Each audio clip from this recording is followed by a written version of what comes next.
The wedding photographer adjusted his lens as Mom leaned close to his ear, her voice barely audible but unmistakably clear. Please keep the unsuccessful sister out of the family photos. We want this album to represent our family's achievements properly. I stood 20 feet away in my navy dress, the one Mom had criticized as funeral appropriate when I'd shown it to her last week, watching my brother Michael's wedding unfold like a carefully choreographed business presentation.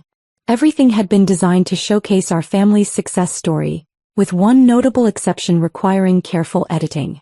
Emma, could you step back a bit? The photographer called out politely, following Mom's whispered instructions. We're doing immediate family portraits now. I moved to the designated background position while Michael's new wife Sarah posed radiant in her $15,000 gown, surrounded by the family members deemed worthy of photographic immortality. Michael stood tall in his custom tuxedo, the picture of pharmaceutical sales success, while Sarah's investment banker father beamed with pride at the merger of two accomplished families. This is perfect, Sarah's mother gushed, adjusting her son-in-law's boutonniere. Michael's promotion to regional sales director couldn't have come at a better time. Such a successful young man. Michael's promotion had been the family's pride for 6 months, a middle management position at Hartwell Pharmaceuticals that came with a company car and expense account. Our parents treated it like he'd been named CO, finally vindicated in their belief that their son would achieve the success that had eluded their disappointing daughter. Sarah, darling, make sure you get photos with the Hartwell executives, Dad instructed, scanning the reception area for Michael's colleagues. This is excellent networking for both your careers. The reception hall buzzed with pharmaceutical industry professionals, investment bankers, and the kind of ambitious young couples who measured success in salary brackets and vacation destinations.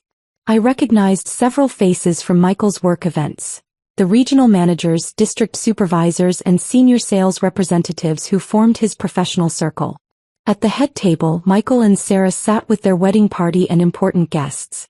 The next tier included family members deemed successful enough for prominent seating. Our parents, Sarah's banker relatives, Michael's boss James Hartwell and his wife, and various accomplished cousins who'd made it in corporate America. Table 12, near the kitchen doors. Me, a distant cousin who worked as a teacher, and Sarah's college roommate who'd chosen social work over finance. The table for family members whose career choices required tactful placement away from the success showcase. At least the view of the exits is good, joked my tablemate Lisa, the social worker. Though I have to ask, what exactly did you do to earn background guest status? I smiled wryly. I chose academics over corporate climbing. Apparently that makes me unsuitable for family photography. What they didn't know was that my academic pursuits included a doctoral degree in biochemical engineering and founding a biotech research company that had quietly revolutionized enzyme synthesis processes. But I drove a reliable Honda and lived modestly, so clearly I was the family disappointment.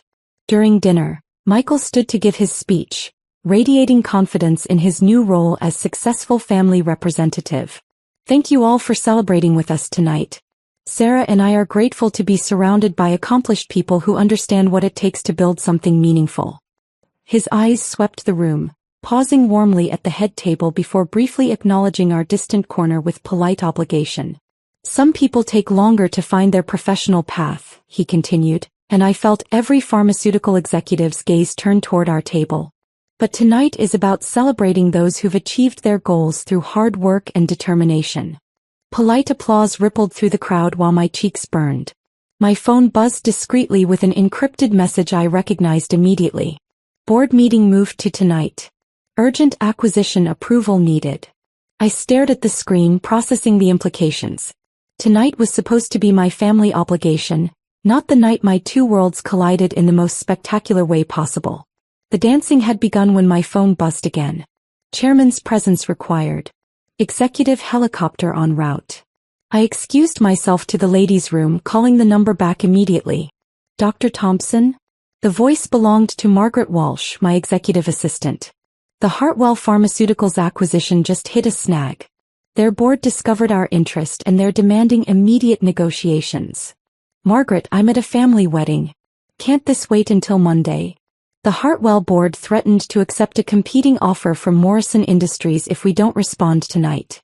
We're looking at losing a $100 million acquisition. I closed my eyes, weighing options. How close are you? Security detail is positioning outside now.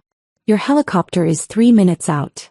Through the bathroom window I could see black SUVs taking strategic positions around the country club. Wedding guests were starting to notice the unusual government-level security presence. I returned to my table as confused murmurs rippled through the reception.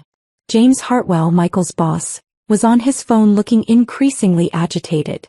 Sarah's father was checking with his banking contacts about the unexpected corporate activity. Michael tapped his champagne glass for attention, slightly flushed from celebration. Before we continue dancing, I want to address something that's been on my heart. The room quieted, expecting another heartfelt speech about love and family. Family means everything, he began, his gaze finding me at the background table. Even when some family members struggle to find their place in the professional world. I felt the familiar knot in my stomach as he continued. My sister Emma has always been the dreamer in our family. Academic theories, research projects, intellectual pursuits that don't translate to real-world success. She's 31 and still hasn't found her footing in a meaningful career. The pharmaceutical executives nodded sympathetically, as if my life was a cautionary tale about impractical education choices. But tonight, surrounded by all of you successful, accomplished professionals, I want Emma to know that we still love her, even though she chose the unsuccessful academic path over practical business success. He raised his glass toward me. To Emma, may she eventually discover what real achievement looks like. The room toasted while I sat frozen, my phone buzzing with increasingly urgent messages about board decisions and acquisition timelines. The helicopter's arrival ended Michael's moment of charitable family acknowledgement. The distinctive sound of corporate rotors overhead sent guests streaming toward windows, pointing at the executive aircraft landing on the country club's golf course. Is that a private helicopter? Someone whispered. Looks like serious business transportation. The main doors opened and Margaret Walsh entered flanked by 2 corporate security agents. Her eyes swept the room efficiently before locating me at table 12. Dr. Thompson, she approached with professional urgency.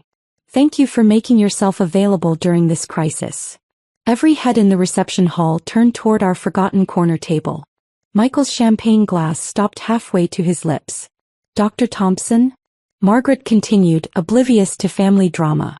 The board is waiting in the helicopter. Hartwell Pharmaceuticals has given us until midnight to finalize acquisition terms, or they're accepting Morrison's offer. She handed me a secured tablet. Your approval as majority shareholder and chairman is required for the final negotiations. The room had gone completely silent, 200 wedding guests staring at the academic failure being summoned for corporate emergencies. Ma'am, one of the security agents spoke quietly. We need to move. The board schedule is extremely tight. James Hartwell suddenly appeared at our table, his face pale with recognition. Dr. Thompson? Dr. Emma Thompson of Thompson Biosynthetics. Margaret turned toward him with polite acknowledgement. Mr. Hartwell. Dr. Thompson has been looking forward to discussing the acquisition proposal your board submitted last month. The words hit the reception like a corporate bomb. James Hartwell, Michael's boss, staring at me with dawning horror as he realized his employee's unsuccessful sister was the chairman of the company attempting to acquire his firm. Emma. Michael's voice cracked across the silent room. What's happening? Margaret addressed the crowd with professional courtesy. I apologize for disrupting the celebration. Dr. Thompson founded Thompson Biosynthetics 8 years ago. Her enzyme synthesis innovations have revolutionized pharmaceutical manufacturing processes. She checked her watch efficiently. We're currently negotiating to acquire Hartwell Pharmaceuticals, pending final shareholder approval.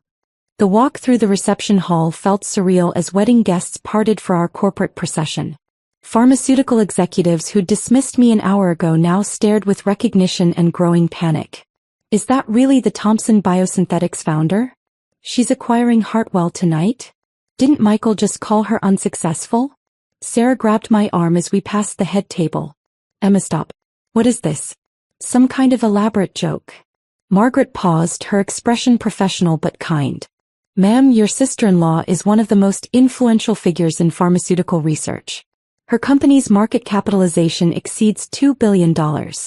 Michael stared at me as if I were a stranger. $2 billion? Dr. Thompson's enzyme synthesis patents are licensed by every major pharmaceutical company globally, Margaret explained. Including Hartwell Pharmaceuticals, where I believe your husband works? James Hartwell found his voice, though it shook considerably.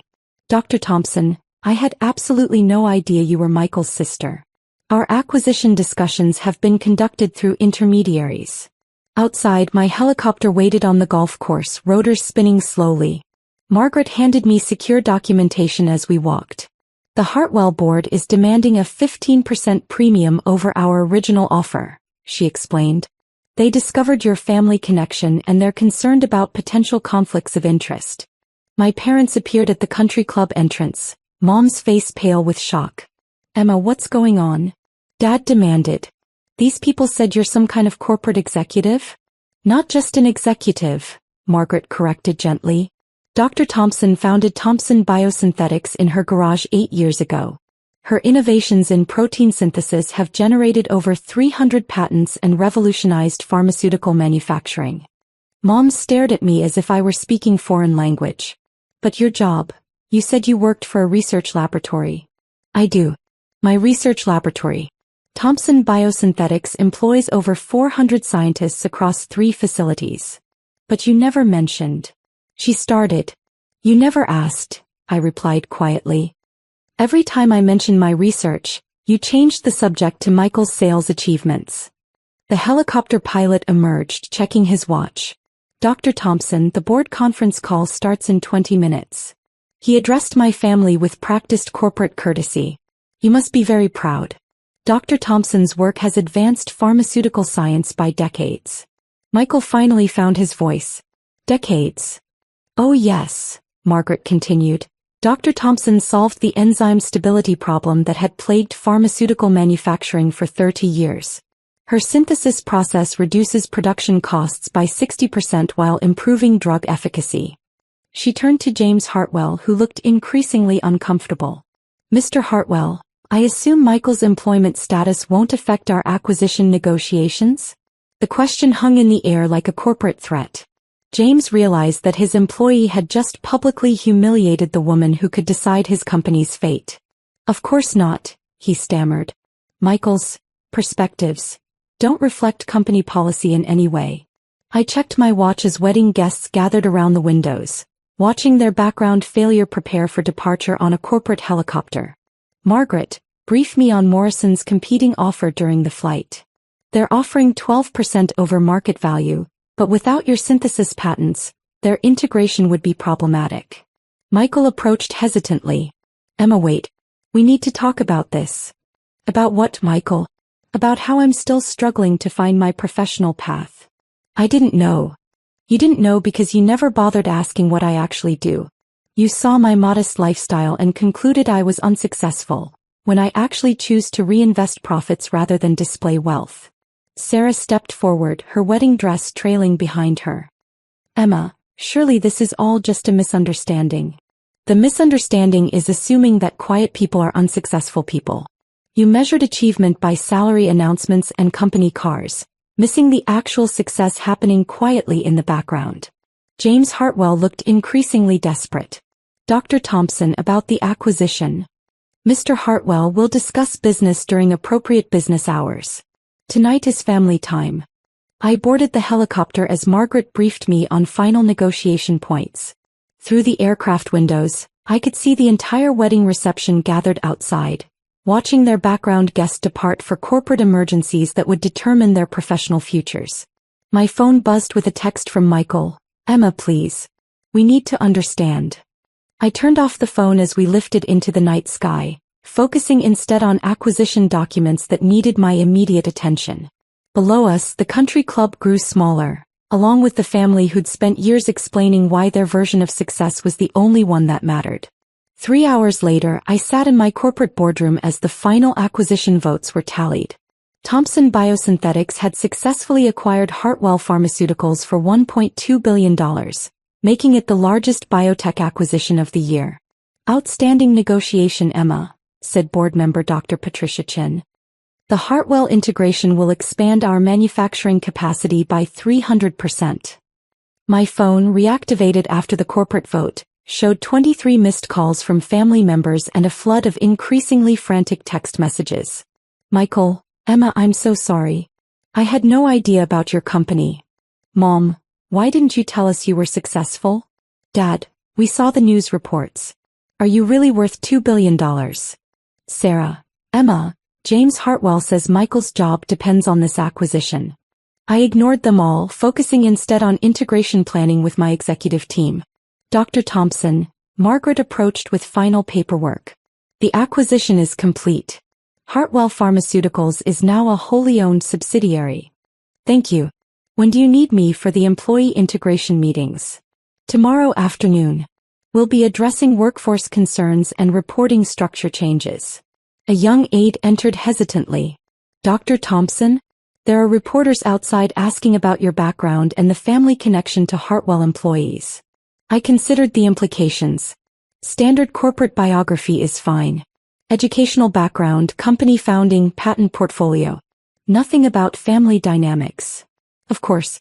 Should we address the employee relationship question?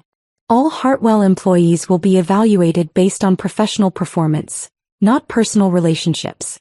Merit-based decisions only. The drive back to my modest apartment took me past the country club where Michael's reception was probably ending. I wondered if they were still discussing the helicopter, still trying to reconcile their image of unsuccessful Emma with Dr. Thompson, biotech industry leader. My phone rang as I unlocked my door. Michael's name on the screen. Emma, please. We need to fix this. Fix what exactly? Everything. How we treated you tonight. How we've treated you for years. I set down my briefcase, still wearing my navy dress that had survived both a wedding and corporate acquisition. Michael, you didn't treat me poorly. You treated me exactly how you saw me, as the family disappointment who deserved background positioning. But we didn't know about your company. You didn't know because you never asked about my actual work. You saw my Honda and Target clothes and decided I was struggling, when I was actually building something significant. His voice was smaller now. How long have you owned a biotech company? 8 years. Since I finished my doctoral dissertation on enzyme synthesis optimization. And we never knew because every time I mentioned my research breakthroughs, you changed the subject to your pharmaceutical sales numbers. The line went quiet except for wedding music in the background. Emma, James Hartwell wants to meet with me tomorrow about my position. I'm sure he does. What's going to happen to my job? Your job performance will be evaluated like every other Hartwell employee. Your relationship to me won't factor into professional decisions. That's not what I meant. It's exactly what you meant, Michael. Now that you know I have power, you want to leverage our relationship for professional benefit. The same relationship you publicly dismissed an hour ago. Emma, that's not fair. Fair was seating me at the background table. Fair was your toast about my unsuccessful choices. Fair was whispering to photographers to keep me out of family pictures. Michael was quiet for a long moment. How did you know about the photographer instructions? I was standing 20 feet away when Mom gave them. Keep the unsuccessful sister out of photos. Surprisingly clear whisper. Emma. Michael, you got exactly the wedding you wanted. Perfect pictures of successful family members, with the disappointing sister properly positioned in the background. I hung up and turned off my phone, finally processing the surreal evening. Tomorrow the business press would run stories about the Thompson Biosynthetics acquisition. My photo would appear alongside corporate executives and industry leaders. The same family that had hidden me from photographers would suddenly want to claim credit for my success. But tonight I sat in my modest apartment, still wearing my funeral-appropriate dress, knowing that real success isn't measured by wedding seating charts or photographer positioning. It's measured by the helicopter that comes when billion-dollar decisions need your approval. The background guest had owned the entire wedding venue all along.